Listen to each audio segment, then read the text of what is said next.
RME ADI-2 DAC FS.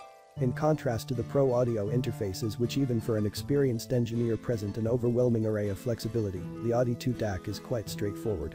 One can simply plug it in, turn it on and benign playing music from the rear XLR or RCA line outputs or front headphone jacks, no Totalmix routing required.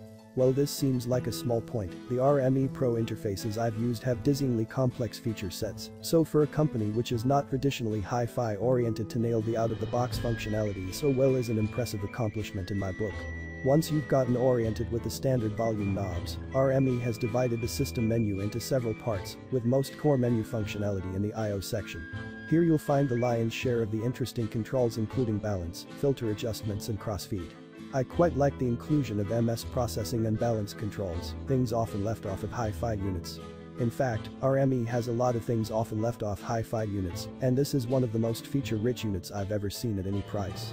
Now we come to the analog sound of the RME, and the big question about how it functions as a headphone amplifier. There's some talk on the forums about the RME being dynamically constrained, and there is a hint in the ADI-2 manual from RME as an all-in-one unit. I prefer the RME to many of the options out there, and I do find it a strong contender in the category. It's an excellent DAC and a competent headphone amplifier, and when adding in the multitude of options for tweaking the sound, it means you can tweak the sound to your liking with enormous flexibility. While I didn't find the headphone output as refined as other choices from SPL or Shyat, in my opinion those units ultimately will offer a much subtler leap in sound quality than being able to equalize your headphones. If you're looking for one unit to do everything, and you don't mind tweaking some settings, then I think this unit is an excellent choice. If you're looking for only a DAC or amplifier that will offer you the absolute maximum sound quality without any extra features, however, I would look elsewhere.